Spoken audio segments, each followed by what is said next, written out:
नमस्कार, आप देख रहे हैं बहस का नंबर 1 शो ताल ठोक के और आपके साथ मैं हूं अदिति त्यागी। 1992 में बाबरी विध्वंस से जो ट्रेंड शुरू हुआ, जिसने देश की आबो हवा को बदल कर रख दिया, राजनीति को बदला, सोचने का तरीका भी बदला, वो काशी, मथुरा, कुतुब मीनार और ताजमहल से होता हुआ आप कहां पहुंचा है जानते हैं? उत्तर प्रदेश के बदायूं तक आ गया है। आप इसे ज्ञानवापी पार्ट 2 भी कह सकते हैं। अब मंदिर मस्जिद के पॉलिटिक्स का नया मैदान बन रहा है उत्तर प्रदेश का बदायूं, जहां है ये जामा मस्जिद शमसी। 792 साल पुरानी मस्जिद को इल्तुतमिश ने बनवाया था। भारत में कई जामा मस्जिद हैं, उनमें बदायूं की जामा मस्जिद 7वीं सबसे बड़ी मस्जिद है और ये 36 बीघा में फैली हुई है। लेकिन अब दावा ये किया जा रहा है कि ये मस्जिद भी कभी नीलकंठ महादेव का मंदिर थी। दावा किया जा रहा है कि इल्तुतमिश ने ईशान शिव मंदिर को तुड़वाकर इसके ऊपर मस्जिद का निर्माण करवा दिया। इन्हीं दावों के साथ हिंदू महासभा अगस्त में अदालत गई थी और यह मांग की गई कि जैसे ज्ञानवापी मस्जिद में सर्वे की इजाजत दी गई है, वैसी ही इजाजत जामा मस्जिद शमसी में भी सर्वे की मिलनी चाहिए।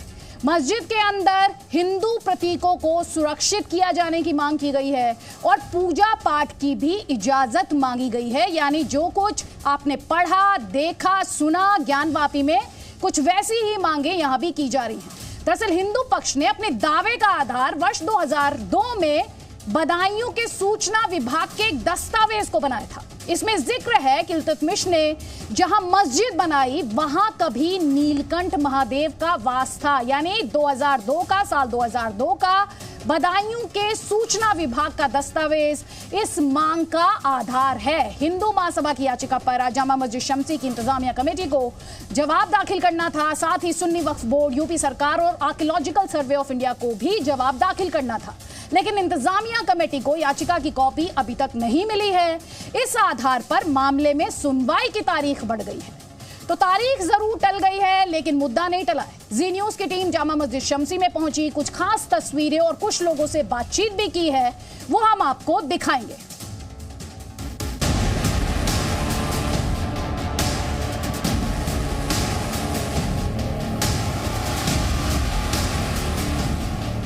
जो इन्होंने दावा किया है शिव मंदिर होने का, नीलकंठ मंदिर होने का, ये बिल्कुल बेसलेस है। इसका कोई बेस ही नहीं है। इन्होंने सिर्फ खुराफात करने के लिए और क्या नाम है, अमन चैन का खराब करने के लिए किया है।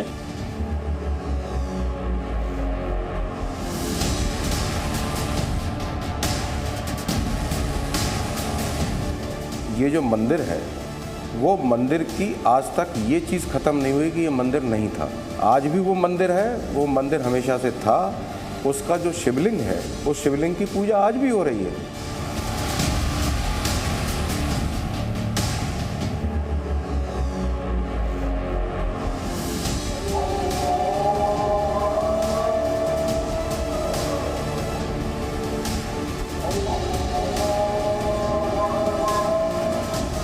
सच्चाई सामने आ जाती है अगर आप अंदर चले जाते। जो बात हम कह रहे हैं वो बात सही है। दूसरी बात, हम जिस कम्युनिटी को बिलोंग करते हैं, हम लोग उपद्रव नहीं कर सकते।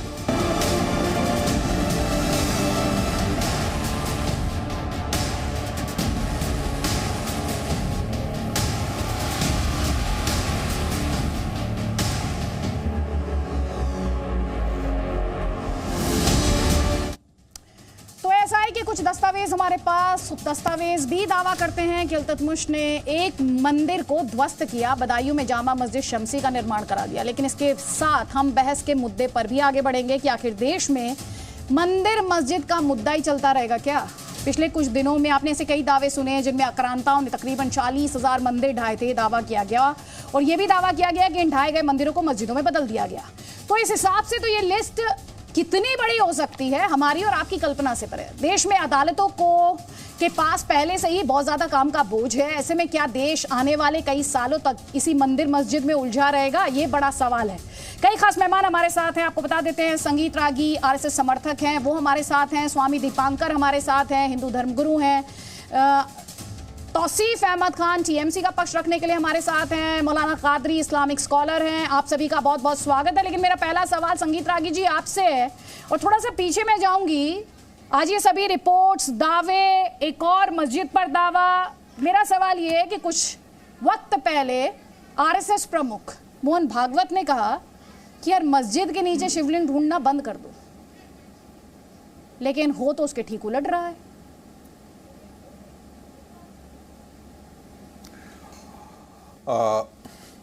देखिए, परम पूजनीय सरसंघचालक जी ने जो कहा और वो एक बहुत ही अच्छी बात उन्होंने कही कि हर जगह शिवलिंग की ढूंढने की कोई आवश्यकता नहीं है, लेकिन यदि शिवलिंग प्रकट हो जा रहा है और उसके स्पष्ट प्रमाण मिल रहे हैं तो उसे तो कोई खारिज नहीं करेगा। यह भी एक सच्चाई है कि भारत के अंदर हिंदू मंदिरों को बुत परस्ती के खिलाफ होने के कारण इस्लाम के मानने वालों ने उसे तोड़ा, और जब उसे तोड़ा तो आज जब हिंदू समाज 1000 साल की गुलामी के पश्चात अपने आप को लगता है कि नहीं, मुझे उसको हमें प्राप्त करना चाहिए, तो कहीं ना कहीं वह भी वो ठीक कह रहा है। पहले हिंदू समाज ने कहा था कि 40,000 हमारे मंदिर तोड़े गए। नहीं सर, आप मुझे ये बताइए लिस्ट थमेगी कहाँ? देखिए, लिस्ट तो ये तो इसके लिए तो मैं कह नहीं सकता, मैं तो विश्लेषण ही कर सकता हूँ अदिति जी। और ये पहले भी जो काशी, मथुरा और अयोध्या, इन तीनों मंदिरों के निर्माण का संकल्प संत समाज का संकल्प था। बाकी सारे संगठन जो है हिंदू समाज के संगठन उनके साथ आए थे।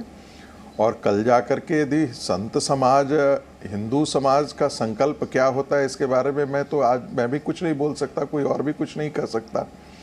हाँ, दोनों समुदायों को साथ रहने की आवश्यकता है, झगड़े नहीं हो ये चाहिए, लेकिन ये तो एक तरफा नहीं हो सकता ना अदिति जी।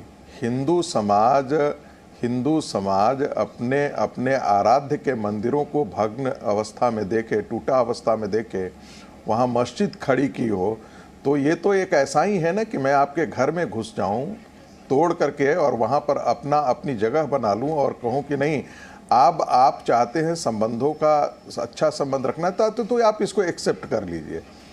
देखिए, यही सवाल आकर के खड़ा हो जाता है। देखिए, वक्त की प्रॉपर्टी आप जरा देखिए, बस 10 सेकंड प्लीज, जल्दी 10 सेकंड मैं आपको बता रहा हूँ, 10 सेकंड। देखिए, भारत पाकिस्तान का बंटवारा हुआ और जो हिंदुओं ने जो संपत्ति छोड़ करके पाकिस्तान आई, वो सारा का सारा एनिमी प्रॉपर्टी होकर के वहाँ के मुसलमानों को दे दिया गया, मस्जिद को दे दिया। भारत के अंदर जो छोड़ करके मुसलमान गए वो सारा का सारा वक्फ प्रॉपर्टी बन गया। और 1954 में नेहरू ने भारत के दोबारा इस्लामीकरण की नींव रख दी, क्योंकि वक्फ प्रॉपर्टी वक्फ एक्ट एक ऐसा एक्ट आ गया कि वक्फ बोर्ड तय कर दे। नहीं है कि ये मामला थमेगा कहाँ, ये मामला कहाँ थमेगा? कलीमुल हफीज, देख,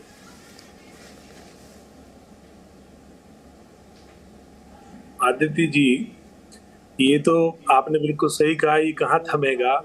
इसी बात की चिंता हमारे बुजुर्गों को थी और उन्होंने 1991 में संसद में बाकायदा इस पर बहस करके एक कानून बनाया था, क्योंकि इस तरह के विवादों का अंत होना चाहिए।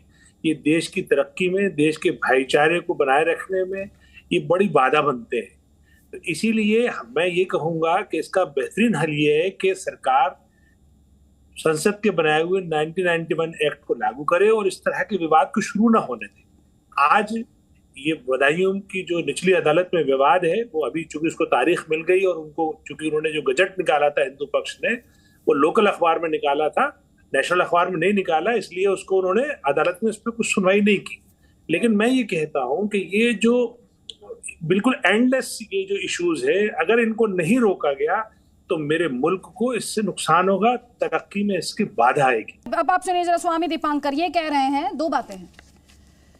एक तो ये सिलसिला, मैंने थोड़ी देर पहले संघ प्रमुख के स्टेटमेंट का जिक्र किया, भाई अयोध्या, काशी और मथुरा, इनके जगह दूसरी जगह नहीं हो सकती। थोड़े दिन पहले जी न्यूज से बात की थी डॉक्टर सुब्रमण्यम स्वामी ने, उन्होंने एक बात कही थी कि ये 3 जगह ऐसी हैं जहां के मंदिर को कहीं और रेप्लिकेट नहीं किया जा सकता, क्योंकि कृष्ण जन्मभूमि को आप नहीं कहीं और कर सकते, राम जन्मभूमि कहीं और नहीं हो सकता था, ज्योतिर्लिंग काशी का वो कहीं और नहीं हो सकता। लेकिन फिर ये अब ये बहस क्यों छिड़ रही हुई है और ये लगातार लिस्ट लंबी क्यों होती जा रही है? अदिति, में बड़ी जिम्मेदारी के साथ एक बात से यहां शुरू करना चाहूंगा कि इतिहास दुनिया की सबसे बड़ी अदालत है। जिस प्रकार हम लोग इतिहास में जाकर देखते हैं तो हम लोगों को निसंदेह नंदी की 300 साल की या 300 साल से अधिक की प्रतीक्षा दिखती है। मैंने एक बार पहले भी कहा था, कादरी जी उस बहस में मौजूद थे, उन्होंने भी इस बात को दोहराया था कि कुछ बुद्धिमान लोग बैठें और इन दो महत्वपूर्ण विषयों का निपटारा करें ताकि चीज़ें आगे बढ़ें। अगर जो इस तरह की चीज़ें सतत चलती रहेंगी, निसंदेह मैं सहमत हूँ आज मोहन भागवत जी की बात से, जो सरसंघ चालक ने कहा, निसंदेह उसमें कोई दो मत नहीं। मगर अगर किसी चीज़ को लेकर कोई प्रमाण समक्ष आते हैं, सामने आते हैं, तो मुझे लगता है उस पर भी इंसान को चिंतन और गौर फरमाना चाहिए। इसलिए कहकर के चीज़ों को अंत नहीं कर देना चाहिए, या इसलिए कहकर के बात को वाइंड अप नहीं कर देना चाहिए कि ये लिस्ट कहाँ रुकेगी। मैं कहना चाहता हूँ कि ये सोच कहाँ रुकेगी, ये चिंतन कहाँ रुकेगा, ये विचार कहाँ रुकेगा, या मात्र एक चीज कह करके बात को खत्म कर दिया जाएगा कि अगर हम कुछ कहें तो मुझे माहौल अच्छा नहीं लग रहा, अगर हम कुछ कहें तो बोले कि सिस्टम खतरे में है, अगर हम कुछ बोलें तो कुछ भी कह करके हमको चुप करा दिया जाए। ये दिस इज नॉट फेयर। ताली एक हाथ से कभी नहीं बजती। साथ अगर जो चलना है तो फिर साथ चलने के लिए कंधा तो जोड़िए ना। सिर्फ कह देने से कि ये गंगा यमुनी तहजीब या भाईचारा, उसके लिए साथ खड़ा होना पड़ेगा। कादरी जी जैसे लोगों को मैं कलीमुल हाफिज साहब से इस बात की उम्मीद नहीं करता। लेकिन स्वामी दीपांकर ये सवाल बहुत अहम है। इस देश के सामने तमाम चुनौतियां हैं, इस देश की अदालतों पर भी भार है। 16 ना, मैं आपकी बात से सहमत हूं। मेरा सवाल ये है, मेरा इसमें एक और सवाल है, और आप उसमें, और मैं आगे जब आऊंगी तो आप उस पर मुझे आगे उस बात को बढ़ाइएगा। ये वर्तमान जो है ये कल अतीत होगा, और जब ये अतीत होगा तब हम क्या देके जाएंगे हमारी फ्यूचर जनरेशंस को। ये वर्तमान जो है ये कल की बुनियाद रखेगा। हम क्या वो भविष्य देने जा रहे हैं जो हमारी फ्यूचर जनरेशंस को हमसे, आपसे, हम सभी से मिलना चाहिए। इस देश का क्या होगा? मेरा सवाल ये है, जब ज्ञानवापी पर अदालत ने एक अर्जी को जब डिसमिस कर दिया तो इस देश में कहा गया कि यहां पर अस्थिरता आएगी, इस देश में कहा गया कि यहां पर दंगे होंगे, इस तरह की भविष्यवाणी यहां की राजनीति ने की। तो इसलिए जो मैं सवाल उठा रही हूं वो सवाल किसी धर्म पर केंद्रित नहीं है, वो सवाल यहां की राजनीति पर भी केंद्रित है, और वो सवाल इस देश की समझ पर भी केंद्रित है। स्वामी दीपांकर 30 सेकंड्स, उसके बाद जल्दी से एक कमेंट लूंगी सुमैया राणा का और मौलाना कादरी। जो ज्ञानवापी भूतकाल में वर्तमान था, आज वो अतीत है, और आज जो अतीत दिख रहा है उससे बहुत कुछ प्रतीत दिख रहा है। प्रतीत यह होता है अदिति कि हम लोग हर चीज को सहज स्वीकार कर लेना।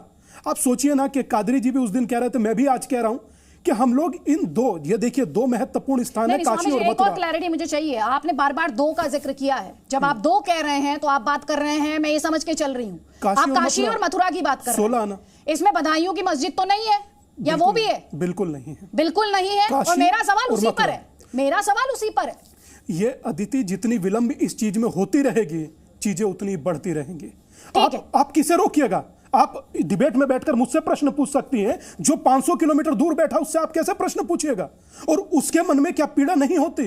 हाँ, बहुत सारे लोगों के मन में पीड़ा नहीं होती। ठीक है, जवाब लीजिए आप। मौलाना कादरी ये कह रहे हैं, आप काशी सुलझा लीजिए, आप मथुरा सुलझा लीजिए, ये जो सिलसिला है ये थम जाएगा। मैं ऐसा मानता हूं। हाँ, मैं वही इसलिए मैंने कहा, आप ये कह रहे हैं जी। देखिए अदिति जी, हम जो है स्वामी जी का बड़ा ही आदर करते हैं, और काफ़ी डिबेट्स में मैं स्वामी जी के साथ बैठ चुका हूं, और ये जो डिबेट के ज़रिए जो हिंदू भाई मुसलमान भाइयों के पास जब ये बात पहुंच रही है, ये तो बहुत खुशी की बात ये है कि मुझे कई लोग कॉल करके ये बतलाए कि आप लोग अगर इस तरीक़े से बात करेंगे तो शायद हमारे मुल्क के हालात संभलेंगे, और ये जो आए दिन नए नए विवाद पैदा हो रहे हैं ये विवाद ख़त्म होंगे, और जो खाई हिंदू मुसलमानों में दिन ब दिन बढ़ती जा रही है, अगर धार्मिक लोग इस मामले में आगे बढ़े तो मुमकिन है कि खाई भी ख़त्म हो जाएगी। तो मैं स्वामी जी को पहले भी कहा था, आज भी कह रहा हूँ कि काशी का मसला हो और जो मथुरा का मसला हो, इस पर हम नेशनल लेवल पर जितने भी बड़े बड़े हिंदू धर्मगुरु हैं, मुस्लिम धर्मगुरु है, आपस में बैठे संवाद करें, हमारे बीच का जो सौहार्द है उसको बरकरार रखें, और फिर सर, यहाँ आप पर अच्छी जो बातें कह मोहन रहे हैं। भागवत जी ने जो ये कहा था, अच्छी बातें हैं, कि मैं इन बातों से इनकार नहीं कर रही हूँ, लेकिन राजनीति के लिए इन बातों में मौका है। अदिति एक बात वो का भी उत्तर तो दे दे। सवाल पूछ रही हूँ मैं। अभी आप रुकिए, अभी पॉलिटिकल पैनलिस्ट की एक एक कमेंट लेने दीजिए मुझे, आपको खुद इस डिबेट में समझ आएगा कि मैं क्यों कह रही हूँ ये बात। सुमैया राणा, बदायूं में ये जो मामला है, इस पर आपके थॉट्स।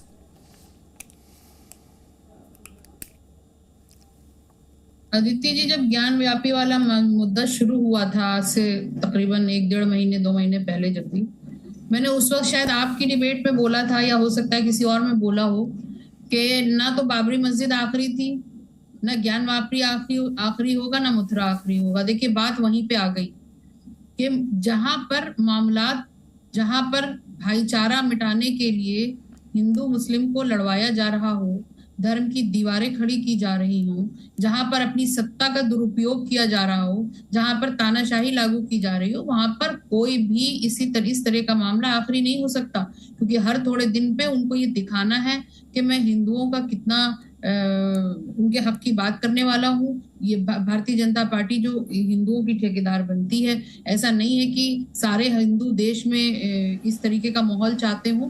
ठीक है, मंदिर है, उसकी आस्था है, उससे कोई इनकार नहीं किया जा सकता। ना तो बाबरी मस्जिद का जिस वक्त फैसला आया उस वक्त सबने सर झुका करके उस फैसले का स्वागत किया, लेकिन इसका मतलब ये कतई नहीं है कि आप उसका गलत फायदा उठाने लगे और आप ये सोचें कि जिस भी मस्जिद पे हाथ रख देंगे और उसके बाद हम उस पर ये दावे कर देंगे।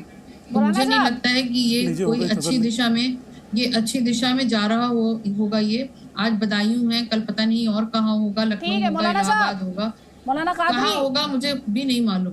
सर सुन लिया आपने, बीजेपी की पॉलिटिक्स है इसमें। आप कह रहे हैं भाईचारे से निपटा लेंगे, आस्था का सवाल है, राजनीति कह रही है बीजेपी इनके पीछे है। नहीं मैडम,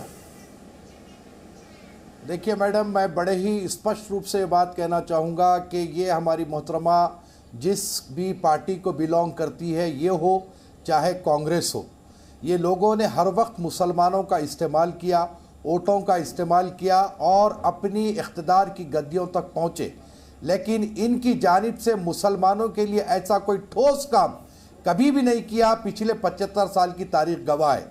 अब रहा सवाल, लोग तो अपनी सियासत टटोलेंगे, लेकिन हम जो धार्मिक लोग हैं, हम ये चाहते हैं कि हमारे देश में भाईचारगी कायम रहे।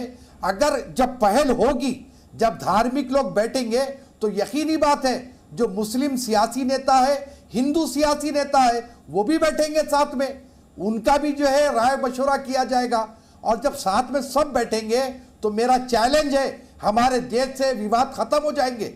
लेकिन कुछ लोग हैं जो नहीं चाहते कि विवाद खत्म हो और खाई बढ़ती जाए, ताकि इनकी सियासी दुकानें चलती जाए। लेकिन हम ये चाह रहे हैं कि आप सियासत करें। सुमैया राणा, आपने सुना मौलाना कादरी ने कहा, उन्होंने 2 सवाल पूछे। उन्होंने कहा एक तो सियासत की कोशिश ये है कि सियासी दुकानें चलती रहें, और दूसरा उन्होंने कहा जो मुसलमानों के रहनुमा बन रहे हैं, सीधे तौर पर उन्होंने आप ही से सवाल किया, मुसलमानों के लिए किया क्या वोट के अलावा?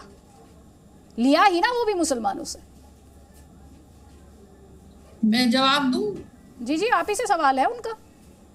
जी अदिति जी, मैं कादरी साहब से पूछना चाहती हूँ कि क्यों आप जैसे लोग, मुझे बहुत अफसोस के साथ कहना पड़ रहा है और मैं ये इस बात का दावा कर सकती हूँ कि आप भी पॉलिटिकल जब सत्ता में होते हैं लोग, तो आप भी वहां के चक्कर लगाते हैं फाइलें लेकर के। ऐसा कुछ नहीं है। अगर हम यहाँ पर बैठ के अपनी बात, देखिए बातचीत होने में कोई नुकसान नहीं है, लेकिन बातचीत की तरीके से होना चाहिए।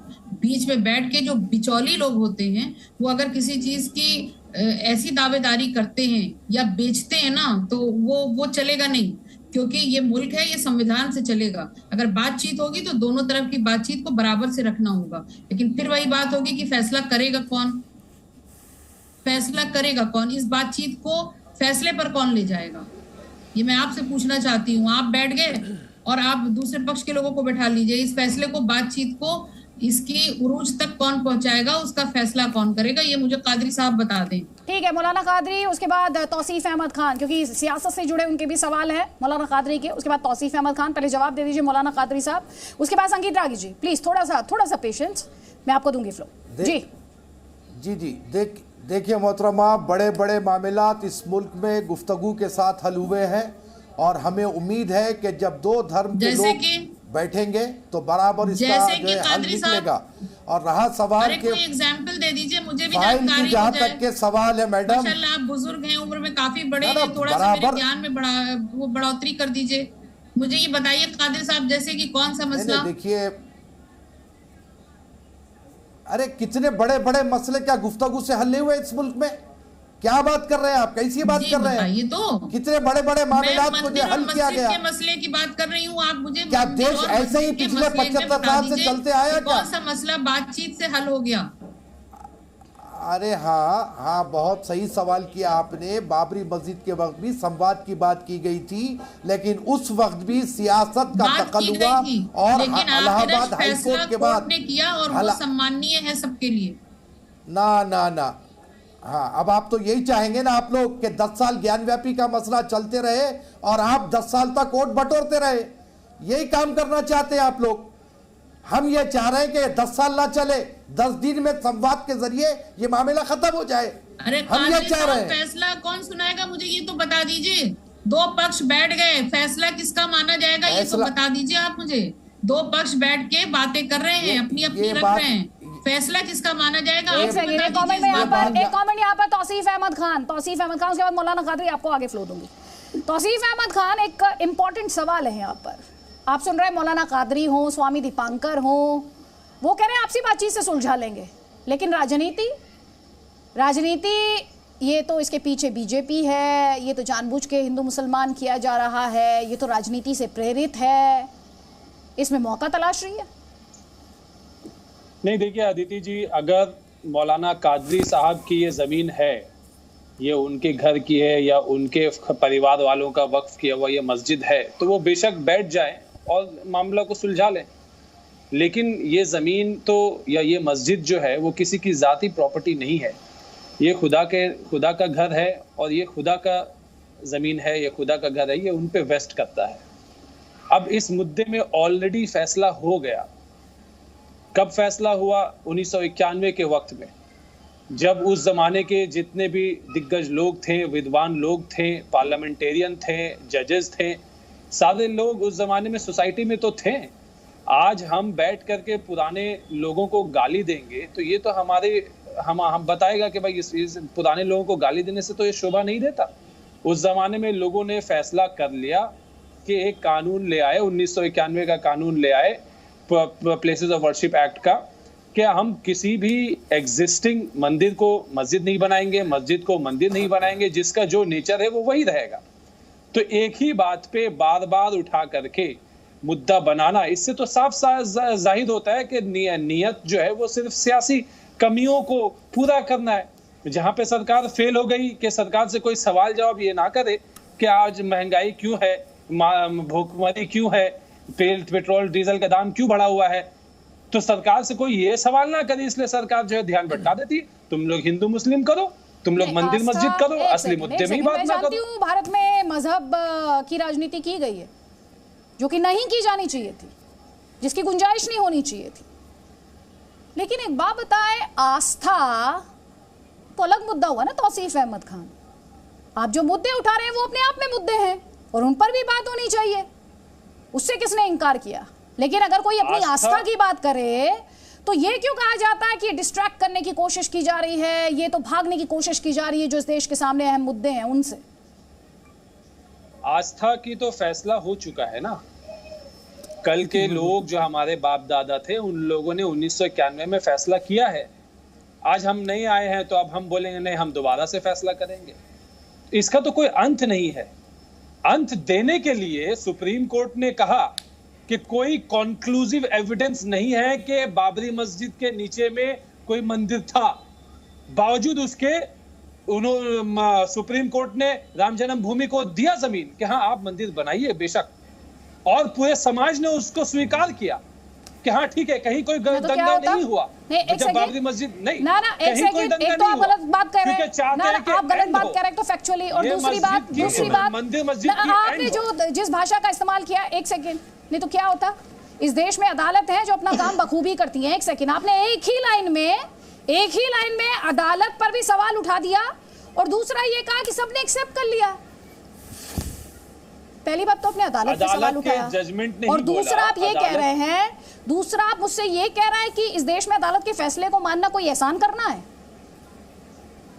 सुप्रीम कोर्ट के जजमेंट जो आए थे बाबरी मस्जिद में, उसमें ही उन्होंने भी मैं आपसे बदायूं को लेकर बात कर रही हूँ, मौजूदा हालात को लेकर बात कर रही हूँ, लेकिन आप लोग घूम फिर कर चले जाते हैं राम मंदिर पर। ये टीस है क्या कोई? आप कहते हैं हमने अदालत के फैसले को स्वीकार कर लिया, लेकिन मैं देखती हूँ हर रोज जब भी ये डिबेट होगी, सीधा राम मंदिर पर फैसले में ये कहा, आधा टाइम फैसले में कुछ और कहा गया होगा लेकिन बताया कुछ और जाएगा डिस्कशन में। खैर, आपको 2 काउंटर मिल रहे हैं, जवाब ले लीजिए तौसीफ अहमद खान। पहले स्वामी दीपांकर, फिर संगीत रागी जी, जल्दी जल्दी, और उसके बाद मौलाना कादरी। अदिति, मैं देखता हूं कभी भी जब चर्चा होती है तो चर्चा राम मंदिर पर पहुंच जाती है। देश की सर्वोच्च अदालत की सबसे बड़ी बेंच ने यह निर्णय सुनाया। ऐसा ही निर्णय में आपको कहीं कोई खामी प्रतीत होती है तो जाइए अदालत, और अगर जो नहीं तो बार बार इसको गा करके उचित मुझे नहीं लगता कि उचित है। और मैं एक बात और कहना चाहता हूं अदिति, अब जब सांप्रदायिकता के लाभार्थियों की दुकान बंद होती है तो इसी तरीके से कहीं ना कहीं स्थिति प्रतीत होती है। सोचिए कि चित्री गांव में पूरा गांव ही वक्फ बोर्ड का हो गया। ऐसी स्थिति में पर उस समय जो तौसीफ भाई ने कहा 1991 की, उस समय भी कुछ बुजुर्ग लोग ऐसे थे जिन्होंने इस एक्ट का विरोध करते हुए कहा था कि इन 2 जगहों को और निकाल दीजिए। आप चाहते तो निकाल सकते थे, और निकाल सकते थे तो आज इतना विवाद नहीं होता। जब हमारे बुजुर्ग तब भी कह रहे थे और हमारे बुजुर्ग अब भी कह रहे हैं। फिर मैं कादरी जी की बात को कहूंगा। कादरी जी, आपने बहुत अच्छे से बात कही। सुन लीजिए सियासत क्या चाहती है, देख लीजिए सियासत क्या चाहती है।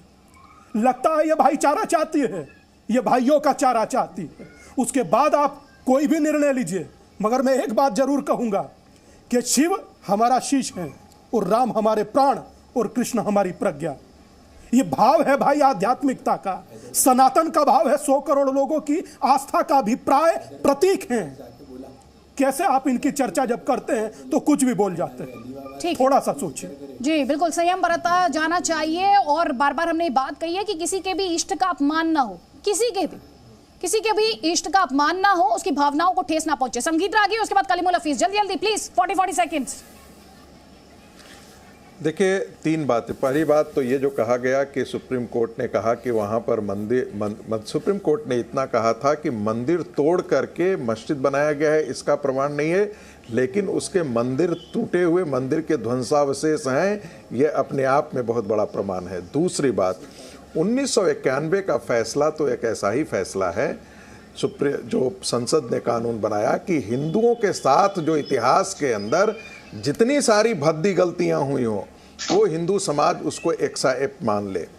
तीसरी बात, अयोध्या मामले पर श्री श्री जी ने पहल किया था, बहुत सारे संतों ने पहल किया था, लेकिन फाइनली मुस्लिम समाज ने उसे नहीं माना, मुस्लिम के धार्मिक समाज ने भी नहीं माना, और मुसलमानों के समाज ने जो रहनुमा थे राजनीतिक उन्होंने भी नहीं माना। फाइनली ये कोर्ट से निर्णय आया। चौथी बात मैं कहना चाहता हूँ, इस देश का विभाजन हिंदू और मुसलमान के नाम पर हुआ था। जो मुस्लिम डोमिनेटेड एरिया थे वो पाकिस्तान चले गए। इसके बावजूद भारत में क्या 1947 के बावजूद भी मुस्लिम समाज की मानसिकता में कोई परिवर्तन आया है? मैं कहूंगा नहीं। दूसरी बात, भारत का क्या इस्लामाइजेशन रुका है? मैं कहूंगा नहीं। कि दोनों बातें मैं कर रहा हूं। स्वीपिंग जनरलाइजेशन है। मैं दोनों बात कर रहा हूं। आप इसे खारिज कर लीजिए। आप खारिज कर दीजिए। नहीं, आप स्वीपिंग जनरलाइजेशन नहीं सर। इस देश में रहने वाला हर व्यक्ति भारतीय है, उसे कॉन्स्टिट्यूशन के हिसाब से रहना होगा, कॉन्स्टिट्यूशन के मुताबिक रहना होगा सर, और हमें किसी को सर्टिफिकेट देने का हक नहीं है। वो काम करने के लिए अदालतें हैं, इंसाफ के लिए बैठी हैं। अदिति जी मुझे 10 सेकंड बोल लेने दीजिए। यदि ऐसा नहीं होता तो बांग्लादेशी मुसलमानों को बसाने के लिए भारत का मुसलमान लड़ाई नहीं करता है। यदि ऐसा नहीं होता तो पाकिस्तान से आए हुए घुसपैठिए मुसलमानों को बसाने के लिए भारत का हिंदुस्तानी मुसलमान नहीं लड़ता है। रोहिंग्या मुसलमानों को इस देश के विभिन्न हिस्सों में भारत की डेमोग्राफी चेंज करने के लिए भारत का मुसलमान नहीं लड़ता। बांग्लादेशी आकर के पश्चिम बंगाल और आसाम और बिहार और उत्तर प्रदेश के कई जिलों के डेमोग्राफी बदल गए हैं, और भारत का मुसलमान पैन इस्लामिज्म के नाम पर उनके साथ खड़ा होता है, न कि इस देश के साथ खड़ा होता है। इस देश में हजारों बांग्लादेशी मुसलमान को भारत की सियासत में जो मुस्लिम चेहरे हैं उनके साथ कंफ्यूज कर लिया ऐसा ना। आपने शायद भारत के मुसलमान को भारत की सियासत के जो चेहरे हैं, जो अलगाव की सियासत करना चाहते हैं, शायद उनके साथ कंफ्यूज कर लिया। सर दूसरी बात सर, मुझे दूसरे गेस्ट को भी मौका देना है, और मैं चाहती हूं कि आरएसएस प्रमुख मोहन भागवत का एक और बयान आपको सुनना चाहिए। 2 जून को उनका संबोधन, जिसमें उन्होंने कहा कि इतिहास में मंदिरों का जो विध्वंस हुआ उसका सारा दोष आज के मुसलमानों को नहीं दिया जा सकता, वो आक्रांताओं का काम था। सुनिए। अब ऐसे मुद्दे हैं, एक इतिहास तो है, उसको हम बदल नहीं सकते। वो इतिहास हमने नहीं बनाया, न आज के अपने आप को हिंदू कहलाने वालों ने बनाया, न आज के मुसलमानों ने बनाया। उस समय घटा, इस्लाम बाहर से आया, आक्रामकों के हाथ आया। उस आक्रमण में भारत की स्वतंत्रता चाहने वाले व्यक्तियों का मनोधैर्य खच्चे करने के लिए देवस्थान तोड़े गए, हजारों है। हिंदू समाज का विशेष ध्यान जिन पर है, विशेष श्रद्धा जिनके बारे में ऐसे कुछ है, उसके बारे में मामले उठते हैं। अब इसका विचार क्या करना, ये मुसलमानों के विरुद्ध नहीं सोचता है हिंदू। आज के मुसलमानों के उस समय पूर्वज भी हिंदू थे, उन सबको स्वतंत्रता से चिरकाल तक वंचित रखने के लिए उनका मनोधैर्य दबाने के लिए किया गया। इसलिए हिंदू को लगता है कि इसका पुनरुद्धार होना चाहिए। हम तो कुछ नहीं कहते, हमने 9 नवंबर को कह दिया कि एक राम जन्मभूमि का आंदोलन था जिसमें हम अपने प्रकृति के विरुद्ध किसी ऐतिहासिक कारण से उस समय की परिस्थिति में सम्मिलित हुए। हमने उस काम को पूरा किया, अब हमको कोई आंदोलन वगैरह करना नहीं है। लेकिन इश्यूज अगर मन में है तो कुछ उठते हैं। ये किसी के विरुद्ध नहीं है और विरुद्ध मानना नहीं चाहिए। मुसलमानों ने तो नहीं मानना चाहिए, हिंदुओं ने भी ये नहीं करना चाहिए। अच्छी बात है, ऐसा कुछ है, आपस में मिल बैठकर सहमति से कोई रास्ता निकालिए, लेकिन हर बार नहीं निकल सकता। इसमें कोर्ट में जाते हैं तो फिर कोर्ट जो निर्णय देगा उसको मानना चाहिए। तो अगर इस अंश के पॉइंटर्स निकाले जाएं तो उनमें पहला यह हो सकता है कि आरएसएस राम मंदिर की तरह अब किसी आंदोलन का हिस्सा नहीं होगा। दूसरा, मंदिर मस्जिद के विवादों का सिलसिला अंतहीन नहीं होना चाहिए। इसका यह भी मतलब हो सकता है कि नए नए मुद्दों को निकालने की जरूरत नहीं है। और तीसरा यह मतलब हो सकता है कि कोई विवाद होता है अगर, तो दोनों पक्षों को कोर्ट का फैसला मानना चाहिए, चाहे वो फैसला किसी के भी पक्ष में आए। तो यहां पर कलीमुल हफीज, आपने सुना संघ प्रमुख ने क्या कहा, फिर इस मामले को कौन आगे बढ़ा रहा है? वो तो इस पर विराम लगाने की बात कर रहे हैं। जी हाँ, यही इनकी कथनी और करनी में फर्क है। अगर आरएसएस प्रमुख की बात लोग नहीं मान रहे हैं तो इससे अंदाजा लगाइए कि इन्होंने जो मॉन्स्टर खड़ा किया है, जो समाज में उग्रवाद खड़ा किया है, वो कितना भयानक रूप ले चुका है कि वो संघ प्रमुख की भी बात नहीं मान रहा है। या दूसरी बात ये है कि संघ प्रमुख कहते कुछ है और अंदर मैसेजिंग कुछ और होती है। वो कहते हैं कि करते रहिए अपना काम, मैं कुछ और कहूंगा। तो ये दो बातें अब देश को तय करती है। तीसरी बात, जब सरकारें चाहती हैं, जब अभी काशी कॉरिडोर बनाना था सरकार को, तो उन्होंने मस्जिद से एक प्लॉट लिया और एक प्लॉट दिया, समझौता हो गया, किसी को पता भी नहीं चला। इसी तरीके से 67 में कृष्ण जन्मभूमि और ईदगाह के बीच में समझौता हुआ था। यानी जब सरकारों की मर्जी होती है तो समझौता हो जाता है। जब सरकारें ही इसको फ्लेयर अप करना चाहती हैं, हिंदू मुस्लिम करके उसको एक बड़ा एक वोट राजनीति करके, अपने वोटर पोलराइजेशन करके फायदा उठाना चाहती है, तो ऐसा होता है।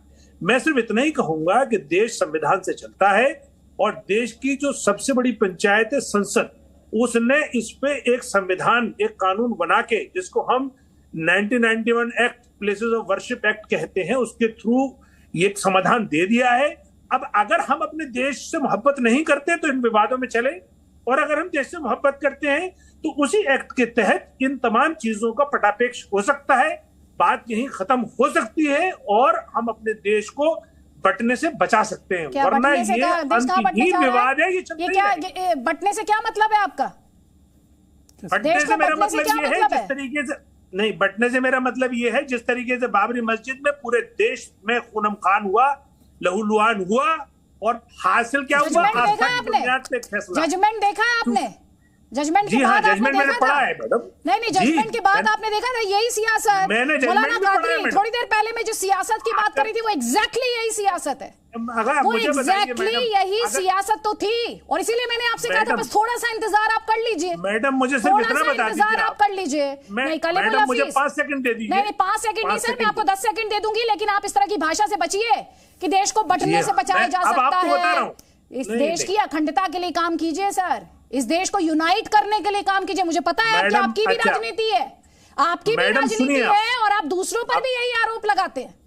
आप मेरा जवाब सुन लीजिए मैडम। सुनाइए, 10 सेकंड है आपके पास। जब 92 में भारतीय जनता पार्टी की जो उत्तर प्रदेश सरकार जिसने हलफनामा दिया, एफिडेविट देके झूठ बोला सुप्रीम कोर्ट में, लेकिन दिन के उजाले में मस्जिद तुड़वा दी।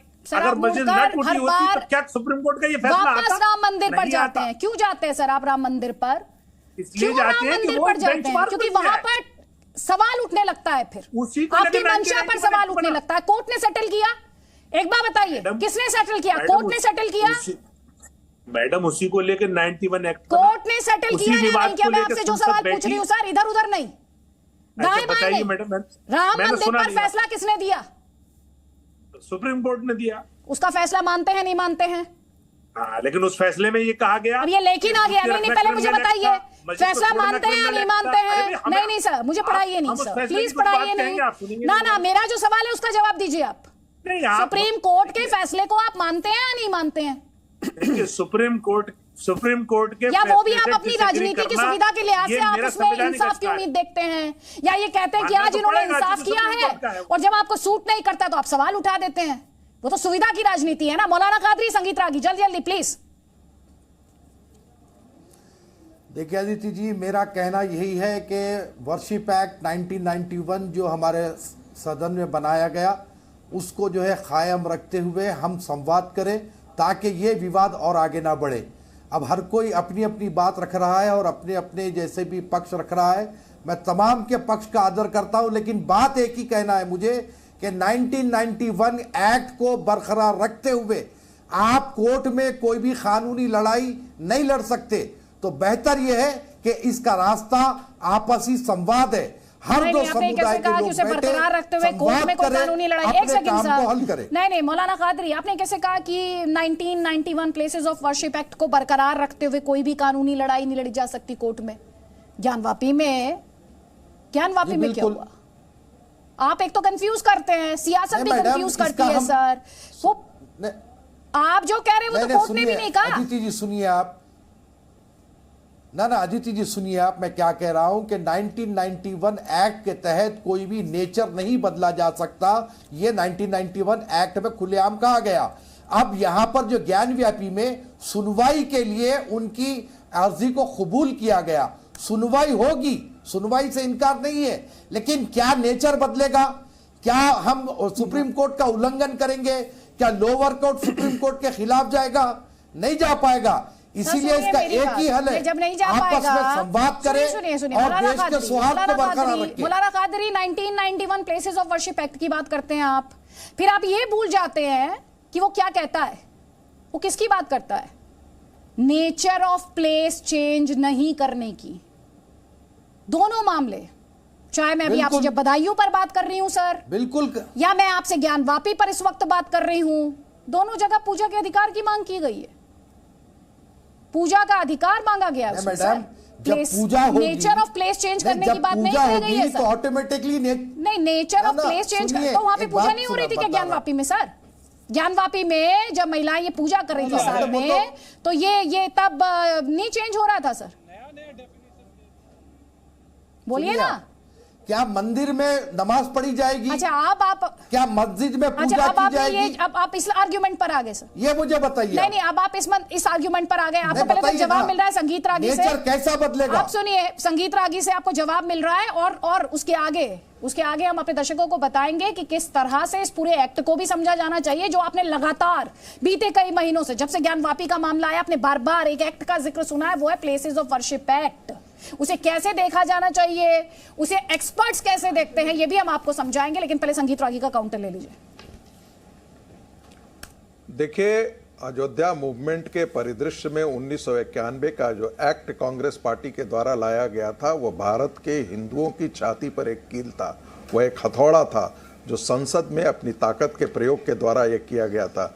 दूसरी बात, इसी कांग्रेस पार्टी ने इस देश के साथ गद्दारी और विश्वासघात किया कि वक्फ बोर्ड को इतनी 1995 का एक्ट लाया वक्फ बोर्ड का, जिसमें इस भारत के इस्लामीकरण का रास्ता तैयार किया, जिसमें वक्फ बोर्ड को वो सारी ताकतें दी गई जो आज भारत के सुप्रीम कोर्ट को भी नहीं है।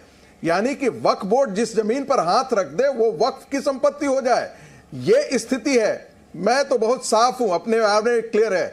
भारत का मुस्लिम समाज का एक हिस्सा अभी भी अपने पुराने मानसिकता में जिंदा है, वो मुस्लिम लीग की मानसिकता में जिंदा है। ओवैसी की पार्टी ऐसे लोग हैं, और ऐसे लोग जो हैं वो नहीं चाहते हैं कि हिंदू और मुसलमान के बीच में समझौता हो। वरना जो कृष्ण जन्मभूमि, भगवान शिव का मंदिर और अयोध्या पर आपसी सहमति होती तो रास्ता निकल सकता था, लेकिन अंतिम समय पर निर्णय कोर्ट से ही आया। मुस्लिम समाज ने माना नहीं, मुस्लिम समाज अपनी जिद पर खड़ा रहा। सर, कोर्ट से फैसला आया और उसके बाद सबको मानना पड़ा, और सबको मानना होगा, किसी ने कोई एहसान नहीं किया, क्योंकि इस देश में कॉन्स्टिट्यूशन है, उसके कानून है और वो फॉलो करने होंगे। राजनीति भले ही उसमें अपनी कन्वीनियंस ढूंढे और अपने हिसाब से उसे इंटरप्रेट करने की कोशिश करे। जवाब दीजिए कलीमुल हफीज, सुमैया राणा और तौसीफ अहमद खान, जल्दी जल्दी, 40 सेकंड्स ईच प्लीज। देखिए, बहुत अफसोस की बात है कि अगर हमारे दोस्त संगीत रागी साहब अगर संसद के बनाए हुए कानून को सीने पे ठुकी हुई कील कहते हैं, इसका मतलब ये है कि वो संविधान के विरोधी हैं, वो संविधान के दुश्मन हैं। बात सवाल उठा रहे हैं कि क्या मुसलमान की मानसिकता में चेंज नहीं आया? मानसिकता में आपकी चेंज। जिस तरह से आप सन 1950 में इस संविधान का विरोध कर रहे थे, संविधान सभा में विरोध कर रहे थे, इसी तरीके से आज आप विरोध कर रहे हैं। हम इसकी निंदा करते हैं और हम ये कहते हैं कि देश का धर्म संविधान है, देश चलेगा संविधान से। ठीक है, आज आपके हाथ में सत्ता है, कल किसी और के हाथ में सत्ता होगी। अगर देश को आप स्मूथली चलाना चाहते हैं और तरक्की की राह पे डालना चाहते हैं, तो आपको हर हालत में बाबा भीमराव अंबेडकर साहब के बनाए हुए संविधान के तहत ही चलना होगा। और 1991 एक्ट ये उसी ताकत पे, उसी संवैधानिक ताकत पे बना है। और सरकार को अगर अपनी संसदीय मर्यादा को बचाना है, अपनी लोकतांत्रिक मूल्यों को बचाना है, आपको जवाब मिल रहा है। स्वामी दीपांकर जवाब देंगे। स्वामी दीपांकर, जल्दी से। मैं इस बात को बड़ी जिम्मेदारी के साथ कहता हूं अदिति कि ठीक है, कलीमुल हफीज साहब अपनी बात कह दिए, और निसंदेह पर मैं एक बात आपकी पूरी डिबेट में देख रहा था कि किसी प्रश्न को अच्छे से समझ लेना आधा उत्तर होता है। मगर जिस प्रकार पूरी बहस हुई, कोई एक व्यक्ति इस विषय पर नहीं ध्यान देता कि एक बहुसंख्यक समाज के जो महत्वपूर्ण देवता हैं, इष्ट हैं, आराध्य हैं, हर देवता अदालत में खड़ा हो जाता है, चाहे राम को लेकर के हों, चाहे कृष्ण को लेकर के हों, चाहे महादेव को लेकर के हों। और अगर जो चर्चा करें तो हम लोग शायद इतना बड़ा गुनाह कर देते हैं जिसकी बर्दाश्त लोगों को नहीं होती। इस प्रकार के वाक्य, इस प्रकार के शब्द, इस प्रकार की प्रतिक्रियाएं आती हैं जो शायद मुझे लगता है कि इस देश के बुजुर्ग जो हैं और जो नहीं हैं वो भी स्वीकार नहीं करेंगे। वो कहीं होंगे, कम से कम दुखी हो रहे होंगे, जहां एक व्यक्ति बैठ करके एक समाज का चर्चा कर गया, संवाद की चर्चा कर गया, वहीं राजनीति ने अपना स्थान खोजा और वो शब्द कहे जो शायद कोई एक्सेप्ट नहीं करेगा, स्वीकार नहीं करेगा। जल्दी से जवाब ले लीजिए। अब आप जवाब लीजिए, तौसीफ अहमद खान और सुमैया राणा, जल्दी जल्दी प्लीज।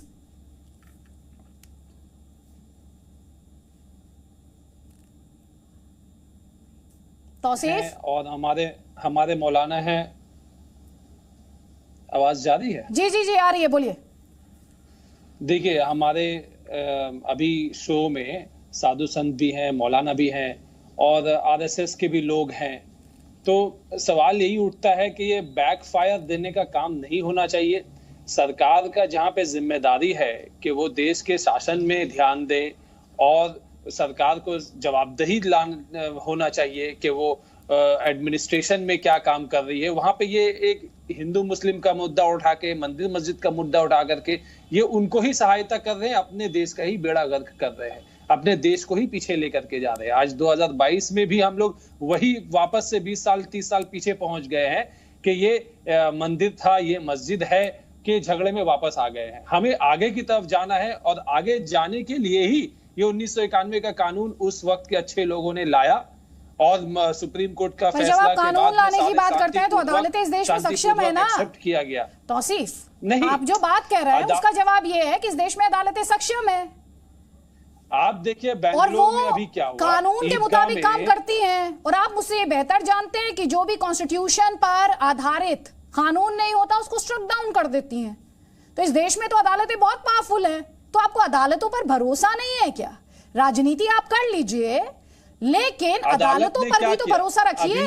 अभी कुछ ही पिछले ही महीने का बात है, कुछ ही दिन पहले का बात है, 2 हफ्ता पहले का बात है कि बेंगलुरु में ईदगाह के ऊपर में गणेश मूर्ति का हम पूजा करेंगे, ये सवाल लेकर के पहुंचा गया सुप्रीम कोर्ट। सुप्रीम कोर्ट ने बहुत वाइटल क्वेश्चन पूछा कि क्या वहां पे नमाज होती आई है, तो हाँ नमाज होती आई है, जवाब आया। फिर सुप्रीम कोर्ट ने सवाल किया कि क्या वहां पे पहले पूजा हुई है, तो जवाब आया कि नहीं, वहां पहले पूजा नहीं हुई है। तो ये जो change of status, change of जो स्टेटस, जो वहां नेचर है, उसको जो चेंज किया जा रहा है, ये एक वाइटल फैक्टर है। आज आप कह रहे हैं कि हम मस्जिद को मंदिर थोड़ी कन्वर्ट करने का पिटीशन फाइल किया, हम तो फाइल किया कि हमें पूजा करने की इजाजत दी जाए। तो पूजा करने की इजाजत दी जाए का तो मतलब ही यही होता है कि वो जो है मंदिर को मस्जिद बनाना है। और जो ये आप तो ये एग्जांपल तो दे झगड़ा रहे वही हो हैं, गया। जो भी आपने उदाहरण दिया, इतने इनोसेंट नहीं, आपने जो उदाहरण दिया वहां पे क्या क्या हो रहा था, उस ग्राउंड का इस्तेमाल और कौन से और आयोजनों के लिए हो रहा, बरियल ग्राउंड है वो। और आप सुन लीजिए मेरी बात, दूसरी बात, 2 मामले गए थे, तौसीफ अहमद खान 2 मामले गए थे, आपने सिर्फ एक ही मामले की बात की, क्यों? आप सेलेक्टिव क्यों हैं? इसी बात को मैं उठा रही थी। नहीं, इसी बात को मैं उठा रही थी कि आप सेलेक्टिव हैं। आपने अपनी सुविधा के हिसाब से वो मामला कोर्ट किया जहां आप अदालत को कटघरे में खड़ा कर सके और अपनी राजनीति को साध सके। सर, अब यही दिक्कत है और मैं यही कहती हूँ कि आप राजनीति को इसमें से आउट रखिए प्लीज। डिबेट की मॉडरेटर आप हैं, आपको सवाल करना चाहिए था। आप पूछ रहे हैं हम तो सिर्फ पूजा पर, तौसीफ अहमद खान, हम तो सिर्फ पूजा की सुन लीजिए ध्यान से और ध्यान से सुनिए मेरी बात। तौसीफ अहमद खान, आप पहले भी मेरे डिबेट्स में आए और अब भी आए हैं। आपकी तरह अदालतों पर सवाल नहीं उठाती मैं, अपनी कन्वीनियंस के हिसाब से नहीं अदालतों को देखती हूँ कि कहाँ पे फैसला सूट करता है, कहाँ पे फैसला सूट करता है, सवाल उठाती हूँ सही बात पर। आप बताइए ना मुझे, place of nature of place कहाँ चेंज हो रहा है, आप बता दीजिए। आप ये बता दीजिएगा। आप अदालतें आप लोगों से आके सीख लें या फिर ताल ठोक के देख लिया करें रोज, ताकि उन्हें पता चल जाए कि इस देश की राजनीति में उनके लिए क्या कहा जा रहा है। फिर आप जो सलाह देके जाए इस प्रोग्राम में, उसे कंसीडर करके जो जस्टिस है वो जजमेंट सुना दे। बहुत बढ़िया, जस्टिस जो है वो ऑर्डर्स अब आप लोगों के मुताबिक देने लगे। कोई बात नहीं, चलिए सुमैया राणा, कन्वीनियंस छोड़ दीजिए अदालतों के मामले में, छोड़ दीजिए बिल्कुल।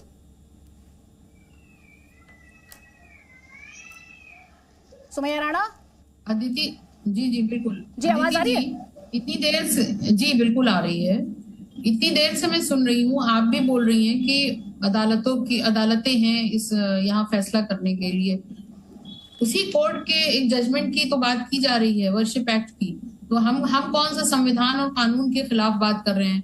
लेकिन बात यह है कि रोज एक नई प्लेस ऑफ वर्शिप को लाके और देश में एक ऐसा माहौल पैदा करना जिससे तफरका पैदा हो, जिससे आपस में जो दूरियां हो रही हैं, वो वाकई में ये मुझे नहीं लगता कि ये देश हित में होगा। देश में जो और गंभीर मुद्दे हैं, बेरोजगारी, महंगाई, महिलाओं की जो मामलात आ रहे हैं, आप उत्तर प्रदेश में भी देख ली, लखीमपुर में क्या हुआ, जिन हालात से गुजर के 2 बहनें एक साथ पेड़ पे लटक गई। इस तरह के तमाम वारदातें, नर्स को घुस के मारा जा रहा है हॉस्पिटल के अंदर, खाकी वर्दी खतरे में आ गई है, उनको लोग मार रहे हैं। तो मुझे नहीं लगता है कि यहाँ पर सिर्फ सीधा सी एक बात है, एज अ विपक्ष ये बात मैं कहना चाहती हूँ कि देश में जो असल मुद्दे हैं उनसे भटकाने के लिए रोज मंदिर, मस्जिद, रोज ये गिरजाघर, कभी हिजाब, कभी नकाब, कभी तलाक, इन सब चीजों का पर्दा डालने की कोशिश की जा रही है। हुकूमत मुंह भराई के ये जो हुकूमत है ये अपनी मुंह भराई करने के लिए ऐसे मुद्दों को बीच में लेकर के आती है जिससे जनता उसमें फंस के रह जाए और उस तरफ ध्यान ही ना जाए जनता का, जिधर जनता का भला होना है, जहां से देश के युवाओं को रोजगार मिलना है। का मामला कोर्ट में था नहीं, एक सेकेंड, तथ्यों पे बात करती हूँ मैं, सिर्फ तथ्यों पे ही बात करूंगी। ज्ञानवापी का मामला कहाँ? कोर्ट में। स्टेटमेंट किसके आए? जी, स्टेटमेंट किसके आए? असदुद्दीन ओवैसी, महबूबा मुफ्ती। देखिए, नहीं स्टेटमेंट्स आए ना मैम, किसकी तरफ से आए स्टेटमेंट्स? मामला कोर्ट में और स्टेटमेंट राजनीति के। देश में अस्थिरता आ जाएगी, दंगे होंगे, देखिए जो देश संसाधनों का आप भी माहौल समझ रही हैं। खराब। क्या अरे लोकतंत्र में आप क्या स्टेटमेंट बात नहीं कर आनी रही चाहिए? हैं? मैं यही तो नहीं, बोलना आदित्य चाह जी, रही हूँ क्या कि लोकतंत्र में बोलने की स्टेटमेंट आजादी नहीं भी आनी छीन ली चाहिए? जाएगी। अरे सर वो कह रही आप है क्या सरकार ये चाहती मुद्दे हैं? उठा रही है, आपसे भी कह रही हूँ आप क्या सरकार चाहती ये हैं? मुद्दे उठा रही है, लोकतंत्र में लेकिन जो स्टेटमेंट राजनेता आपके है, नेता उसकी दे बात रहे न हैं। कहें। नहीं कलीमुल्ला हफीज जी, नेता आपके स्टेटमेंट दे रहे हैं, सरकार मुद्दे उठा रही है, आप ये आरोप लगा रहे हैं, स्टेटमेंट आ रहे हैं आपके नेता के, तो सवाल नहीं बनेगा सर, सवाल नहीं पूछा जाएगा, सवाल नहीं पूछा जाएगा। अजीब बात करते हैं सर आप लोग, जिससे भी सवाल पूछो हमें भी तो हमें हक है जब और संगीत सरकार रागी। हमारे खिलाफ अन्याय करेगी हाँ तो हम सर, जरूर फिर आप स्टेटमेंट कहते हैं देंगे। हिंदू मुसलमान कर रहे हैं दूसरे, फिर आप ये कहते हैं, फिर मुझे आपको याद दिलाना पड़ता है कि जब चुनाव में गए तो कहा मुसलमानों नेता चुन लो, फिर मुझे याद दिलाना पड़ता है, और यहाँ डिबेट में मुझे आपको याद दिलाना पड़ता है। जी संगीत रागी। अदिति जी, सारी चीजें हिंदू मुसलमान के नाम पर होती है, और हम जब याद दिला देते हैं, उस पक्ष को बोध देते हैं, तो आप हमको दोषारोपित करती हैं कि मैं हिंदू मुसलमान करता हूं। शाहीन बाग घटना किसके आधार पर हुई थी? या हिंदू मुसलमान के आधार पर नहीं तय किया गया था क्या? देश में कलकत्ता में इमामों को यदि वेतन मिले और ब्राह्मणों को नहीं मिले, पुजारियों को नहीं मिले, तो इसको हिंदू मुसलमान के आईने से नहीं देखा जाएगा क्या? मुसलमानों को और अल्पसंख्यकों को अपने अपने शिक्षा संस्थान उनकी अपनी मर्जी से चलाएं, चाहे उसमें अलकायदा वो पैदा करें, जैसे मोहम्मद पैदा करें, लेकिन उनको चलाने चाहिए। लेकिन हिंदू अपना नहीं चला सकता है, तो एक तरफा जो है, एक तरफा इस देश का सेकुलरिज्म ने बेड़ा गर्क किया है। इस देश का वो मुस्लिम परस्त सेकुलरिज्म है, जो माइनॉरिटी कमीशन इस देश की होनी चाहिए। यदि मुस्लिम के रूप में अपने आप को सोचेगा, तो हिंदू अपने आप के रूप में हिंदू को जरूर सोचेगा। यदि आप मुस्लिम पोलराइज होगा तो हिंदू पोलराइज होगा, इसे आप रोक नहीं सकते हैं। आप कहते हैं कि इसे ये अयोध्या मामले में सुप्रीम कोर्ट का निर्णय आ गया, कोई बात नहीं, लेकिन कलीमुद्दीन साहब की पार्टी कहती है कि इसे ये मस्जिद थी, मस्जिद है, मस्जिद ताउम रहेगी, और जब हमारी ताकत होगी तो हम बदल करके रख देंगे। ये भाषा है। यानी कल आप कहते हैं कि भारत के अंदर यदि मुसलमानों की जनसंख्या बढ़ जाती है तो हम सत्ता का निर्णय करके और पलट देंगे। सुनिए प्लीज सुनिए, अभी आपने कहा मैंने आपको दोषारोपित किया, मैंने इस पूरी डिबेट में राजनीति पर सवाल उठाए हिंदू मुसलमान के, और आपके जिस कमेंट पर मैंने आपत्ति दर्ज की जब आपने भारत के मुसलमान के बारे में कहा। सर मैं स्वीपिंग जनरलाइजेशंस के सारे मुसलमान नहीं थे मैडम। सर हाँ, तो आपके स्टेटमेंट में वो क्लैरिटी नहीं थी। जिस समय भारत का विभाजन हुआ था ना, उस समय भी सारे मुसलमान नहीं थे भारत विभाजन के पक्ष में। एक तरफा सेक्युलरिज्म, मुझे लगता है कि इसकी की भी, इसका जवाब भी कॉन्स्टिट्यूशन में ही है। जिस दिन ये देश भारत होकर सोचने लगे और भारतीय होकर सोचने लगे, जवाब उसी कॉन्स्टिट्यूशन में। स्वामी दीपांकर जल्दी से 30 सेकंड्स आपके, और मुझे डिस्कशन क्लोज करना है। अदिति, मैं एक बात ही कहूंगा कि जिस प्रकार की परिस्थिति या जिस प्रकार के वक्तव्य बोलकर हम एक दूसरे के हृदय पर कुठाराघात या वज्रपात करते हैं, थोड़ा सा हम किसी भी चीज को संभल कर कहें तो निसंदेह हम लोग चीजों में नजीर पेश कर सकते हैं। मगर बात में फिर एक शब्द कहकर अपनी को खत्म करूंगा कि जब बात महादेव की है, योगेश्वर की है, राम की है, तो ये आस्था का केंद्र है, अभिप्राय हैं, और मैं समझता हूं कि ये बहुत भावुक विषय है। इसे कभी भी मात्र फैसला कहकर या मुद्दा कहकर छोटा करने की कोशिश ना करें, अनाधिकृत चेष्टा ना करें, क्योंकि बहुत बड़े समाज के हृदय पर वज्रपात होता है। बिल्कुल, और ये बात राजनीति को समझनी चाहिए। तो अगर किसी मस्जिद में किसी प्राचीन मंदिर के प्रमाण मिलते हैं, तो ऐसा क्यों नहीं हो सकता कि वहां पूजा भी और नमाज भी, एक हिस्से में पूजा और दूसरे हिस्से में नमाज। मध्य प्रदेश के धार में भोजशाला का विवाद वर्षों पुराना है, लेकिन बावजूद इसके शुक्रवार को नमाज की भी इजाजत है और मंगलवार को सरस्वती पूजा होती है। ये सब रोज भी हो सकता है, बशर्ते राजनीति करने वाले चाहें। लेकिन राजनीति करने वाले तो पहले से ही डिक्लेयर कर देते हैं कि साहब ये तो हो ही नहीं सकता। अब आप खुद सोचिए कि रुकावट है कहां। बहरहाल इस डिस्कशन में फिलहाल इतना ही।